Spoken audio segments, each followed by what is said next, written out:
ধরো তোমার সঙ্গে তোমার বান্ধবীর খুব ভালো বন্ধুত্ব রয়েছে, খুব ভালো রিলেশনশিপে রয়েছে, এবার একটা থার্ড পার্সন এসে তোমাদের দুজনের মধ্যে কাঠি করার চেষ্টা করলো। এবার যারা খুব ভালো সম্পর্কে রয়েছে তাদের ব্রেকআপ করানোর জন্য সেই থার্ড পার্সনটাকে এসে প্রচুর অ্যামাউন্টের এনার্জি দিতে হবে। কিন্তু ধরো দুজনের মধ্যে এমনি সবসময় ঝগড়া চলতে থাকছে, এবার একটা থার্ড পার্সন এসে কাঠি করার চেষ্টা করলো, তাহলে ইজিলি তাদের মধ্যে ব্রেকআপ হয়ে যাবে। এই থার্ড পার্সন নিয়েই সমস্যাটা হয়, ঠিক আছে? এখানেও দেখো কার্বন আর হাইড্রোজেনের বন্ডটা খুব স্ট্রং, এদের দুজনকে ব্রেকআপ করানোর জন্য আমাকে তো প্রচুর অ্যামাউন্টের এনার্জি দিতেই হবে। সেই প্রচুর অ্যামাউন্টের যে এনার্জিটা রয়েছে সেটাই হচ্ছে ফোটন, সেটাই হচ্ছে সূর্যালোক। দেখো সূর্যের থেকে বেশি শক্তিশালী আর কেউ হয় না। আমি যদি মিথেনের স্ট্রাকচার দেখি, মিথেনের স্ট্রাকচার কেমন হবে? কার্বনের সঙ্গে 4টে বন্ড করে রয়েছে hydrogen, H H H H. আচ্ছা বাবু, প্রথম ক্লাসে আমরা বলে এসেছিলাম যে দুটো পরমাণুর মধ্যে যদি এক বন্ধন থেকে থাকে, দুটো পরমাণুর মধ্যে যদি এক বন্ধন থেকে থাকে, তাহলে সেই বন্ধনটাকে কি বন্ধন বলা হয়? দুটো পরমাণুর মধ্যে যদি এক বন্ধন থেকে থাকে তাহলে সেই বন্ধনটাকে আমরা কি বন্ধন বলি? সিগমা বন্ড বলি, মনে আছে? সিগমা বন্ধন বলি। তার মানে এখানে একটা সিগমা, এখানে একটা সিগমা, এখানে একটা সিগমা, এখানে একটা সিগমা, 4টে সিগমা বন্ধন রয়েছে। এবার এটা তোমরা রাসায়নিক বন্ধন চ্যাপ্টারে পড়ে এসছো যে সিগমা এবং পাই এই দুটো বন্ডের মধ্যে খুব স্ট্রং বন্ড হচ্ছে সিগমা বন্ড। কারণ সিগমা বন্ড যেটা, সেটা হেড অন ওভারল্যাপের মাধ্যমে তৈরি হয়, এইভাবে থাকে বন্ডটা। আর পাই বন্ধন যেটা, সেটা থাকে এইভাবে প্যারালাল ওভারল্যাপ বা ল্যাটারাল ওভারল্যাপ দিয়ে। আমি যদি একে দেখাই একটু, তাহলে একটু দেখিয়ে দিই। সিগমা বন্ধন থাকে হচ্ছে এইভাবে, এটা একটা অরবিটাল, এর সঙ্গে এই একটা অরবিটাল, এই যে হেড অন ওভারল্যাপ যেটা হচ্ছে এর ফলে যে বন্ধনটা তৈরি হয় তাকে বলে সিগমা বন্ধন। কিন্তু পাই বন্ধন যেটা তৈরি হয় সেটা হয় ল্যাটারাল বা প্যারালাল ওভারল্যাপ দিয়ে, মানে এইভাবে থাকে বন্ধনটা, এইভাবে থাকে। এবার আমি যদি এটাকে হাত দিয়ে দেখাই, হাতের মতো করে, এটার ফলে যে বন্ধনটা তৈরি হচ্ছে এই বন্ধনটাকে বলা হয় পাই বন্ড, এটাকে বলা হয় পাই বন্ড। ঠিক আছে, একটু দেখো বাবু, আমার হাতটার দিকে দেখবে। আমি যদি সিগমা বন্ধন ফর্ম করি তাহলে এইভাবে হবে, এইভাবে দুটো হাত এইভাবে হচ্ছে, দুটোর মধ্যে দুটো ঢুকে যাচ্ছে। পাই বন্ধন যদি হয় তাহলে এইভাবে হবে, দেখো ছবিটার সঙ্গে মিলিয়ে দেখো।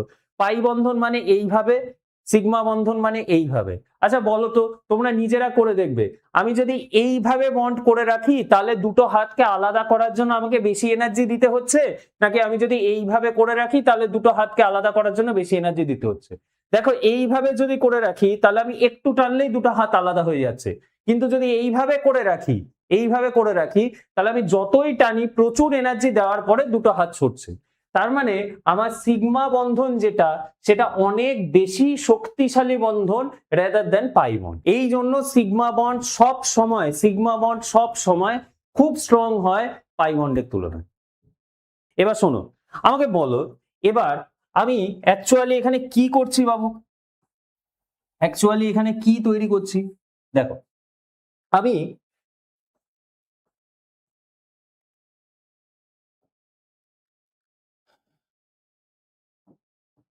CH4 থেকে আমরা তৈরি করছি এই কম্পাউন্ডটাকে, এইচ এইচ এইচ সিএল, এই কম্পাউন্ডটাকে তৈরি করছি। CH4 থেকে CH3Cl তৈরি করছি, ঠিক আছে? আচ্ছা আমাকে বলো তো, এই জায়গা থেকে এই জায়গায় যাওয়ার ফলে কি চেঞ্জ হয়েছে? এখান থেকে এখানে যে গেছে কি চেঞ্জ হয়েছে?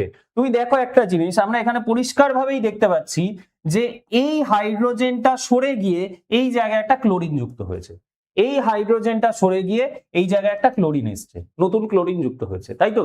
আচ্ছা এবার আমাকে বলো যে এই হাইড্রোজেনটাকে সরার জন্য নিশ্চয়ই এই কার্বন আর হাইড্রোজেনের যে বন্ডটা রয়েছে সেটাকে ফার্স্টে ব্রেক হতে হয়েছে। যদি এই হাইড্রোজেনটাকে সরতে হয় তাহলে কার্বনের সঙ্গে হাইড্রোজেনের যে বন্ডটা রয়েছে সেটাকে ব্রেক হতে হবে এবং তারপরে Cl এর সঙ্গে কার্বনের বন্ডটা ফর্ম হবে। এবার আমাকে বলো, কার্বনের সঙ্গে হাইড্রোজেনের তো সিগমা বন্ড রয়েছে, সিগমা বন্ড আমি এইমাত্র বললাম যেটা খুব শক্তিশালী বন্ধন, তাহলে শক্তিশালী বন্ধনকে ব্রেক করার জন্য আমাকে প্রচুর অ্যামাউন্টের এনার্জি দিতেই হবে, নাহলে শক্তিশালী বন্ধন কিভাবে ব্রেক হবে? ধরো তোমার সঙ্গে তোমার বান্ধবীর খুব ভালো বন্ধুত্ব রয়েছে, খুব ভালো রিলেশনশিপে রয়েছে, এবার একটা থার্ড পার্সন এসে তোমাদের দুজনের মধ্যে কাঠি করার চেষ্টা করলো। এবার যারা খুব ভালো সম্পর্কে রয়েছে তাদের ব্রেকআপ করানোর জন্য সেই থার্ড পার্সনটাকে এসে প্রচুর অ্যামাউন্টের এনার্জি দিতে হবে। কিন্তু ধরো দুজনের মধ্যে এমনি সবসময় ঝগড়া চলতে থাকছে, এবার একটা থার্ড পার্সন এসে কাঠি করার চেষ্টা করলো, তাহলে ইজিলি তাদের মধ্যে ব্রেকআপ হয়ে যায়। এই থার্ড পার্সন নিয়েই সমস্যাটা হয়।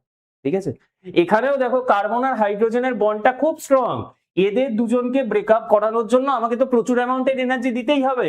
সেই প্রচুর অ্যামাউন্টের যে এনার্জিটা রয়েছে সেটাই হচ্ছে ফোটন, সেটাই হচ্ছে সূর্যালোক। দেখো সূর্যের থেকে বেশি শক্তিশালী আর কেউ হয় না। প্রচুর অ্যামাউন্টের এনার্জি দিতে গেলে আমাকে ফোটনই দিতে হবে, শক্তিশালী। এবার আমি যখনই ফোটনটা দেব, আমি যখনই এখানে ফোটনটাকে দেব, তাহলে তুমি আমাকে বলো আমি ফোটন দিলে কি হবে? কার্বন এবং হাইড্রোজেনের যে বন্ডটা রয়েছে সেটা ভেঙে যাবে। যদি ভেঙে যায়, এরপরে কে ঢুকছে? সিএল। তার মানে সিএল এর একটা কোনো সোর্স দিতে হবে, নাহলে তো সিএল একা একা আসবে না। তার জন্য আমরা দিচ্ছি Cl2। এই Cl2টা সেই সোর্সটা যেটা এখানে কার্বনের সঙ্গে যুক্ত হবে গিয়ে। এবার এখানে রয়েছে ফোটন, ফোটন ইজিলি কার্বন এবং হাইড্রোজেনের বন্ডটাকে ব্রেক করে দিচ্ছে, সেই জায়গায় Cl চলে আসছে। দেখো এই পয়েন্টটা বুঝতে কোনো সমস্যা হলো? কেন আমি এখানে ফোটন ইউজ করলাম? কারণ কার্বন এবং হাইড্রোজেনের বন্ডটা হচ্ছে সিগমা বন্ড, সিগমা বন্ডকে ব্রেক করার জন্য আমাকে বেশি অ্যামাউন্টের এনার্জি দিতেই হবে, ওটা শক্তিশালী বন্ধন, ওটা শক্তিশালী বন্ধন। ঠিক আছে, বোঝা গেল?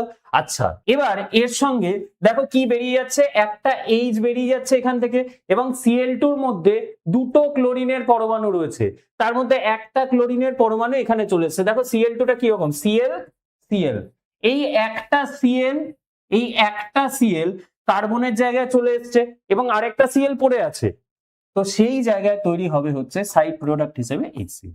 ঠিক আছে, একটা ক্লোরিনের কাছে, কার্বনের কাছে চলে এলো, আরেকটা যে হাইড্রোজেনটা বেরোচ্ছে তার সঙ্গে আরেকটা Cl হাত ধরাধরি করে চলে চলে, বোঝা গেল? এই হচ্ছে CH3Cl, এই হচ্ছে CH3Cl এর প্রিপারেশন। এবার আমি তো বুঝলাম স্যার, আপনি তো আমাকে বললেন যে CH3Cl তৈরি হচ্ছে, এই CH3Cl আর HCl এর ব্যাপারটা তো স্যার বুঝে গেলাম, তাহলে বাকি তিনটে প্রোডাক্ট কোথা থেকে এলো? এই যে CH2Cl2, CHCl3, CCl4, এগুলো আসছে কোথা থেকে? এগুলো আসছে কোথা থেকে? চলো চলো চলো দেখা যাক। আচ্ছা আমাকে বলো বাবা, আমার তো এটা তৈরি হলো, আচ্ছা আমি যদি একবার সূর্যালোককে দিয়ে দিই রিয়াকশনের মধ্যে, সূর্যালোক যদি একবার রিয়াকশনের মধ্যে ঢুকে যায়, সূর্যালোক না আর বেরিয়ে আসতে পারে না। সূর্যালোক যতক্ষণ রিয়াকশনটা চলতে থাকবে ততক্ষণ রিয়াকশন চলবে। এবার দেখো ভালো মতো, একবার তো Cl এখানে চলে এলো, এবার এখনো রিয়াকশন মিডিয়ামের মধ্যে Cl2 আর H নিউ রয়েছে, Cl2 আর H নিউ রয়েছে। এই Cl2 আর H নিউ এর স্বভাব একবার খারাপ হয়ে গেছে একটা বন্ডকে ভেঙে। এবার H নিউ কি বলছে, আমি তো আর চুপচাপ বসে থাকবো না, আমি আবার দেখবো কোন জায়গায় হাইড্রোজেন আছে, আমি আবার সেম জিনিসটা করব। মানে একবারেও শান্তি হয়নি, একটা ব্রেকআপ করিয়ে ও পরপর পরপর ব্রেকআপ করাতে থাকবে। ঠিক আছে, তারপরে একটা বন্ড ব্রেক করলো, এরপরে আবার H নিউ গিয়ে বলছে এইখানে যে হাইড্রোজেনটা আছে সেটাকেও আমি এবার ব্রেকআপ করাবো। মানে একটা H, Cl তো আগেই ছিল, আরেকটা H রয়েছে, আরেকটা Cl কে ঢুকিয়ে দিল, তার সঙ্গে সঙ্গে এখান থেকে আরেকটা HCl বেরিয়ে গেল। এখনো Cl2 আর H নিউ এর শান্তি হয়নি, যতক্ষণ হাইড্রোজেনকে দেখছে ততক্ষণ জিনিসটাকে করতে থাকছে। এরপরে আবার Cl2 H নিউ রিয়াকশন করছে, আবার Cl2 H নিউ রিয়াকশন করছে, এই যে আরেকটা হাইড্রোজেন সেটাকে বার করবে। এবার Cl Cl H H, sorry এখানে Cl প্লাস HCl, এখনো শান্তি হয়নি কারণ আরেকটাও হাইড্রোজেন রয়েছে, সেটার সঙ্গেও Cl2 H নিউ আবার রিয়াকশন করবে এবং তৈরি করবে। আমি বেরিয়ে যাচ্ছি, কিন্তু তোমাদের মাথা থেকে কোনো জিনিস না বেরোলেই হলো, Cl Cl Cl plus H, একদম ইজি।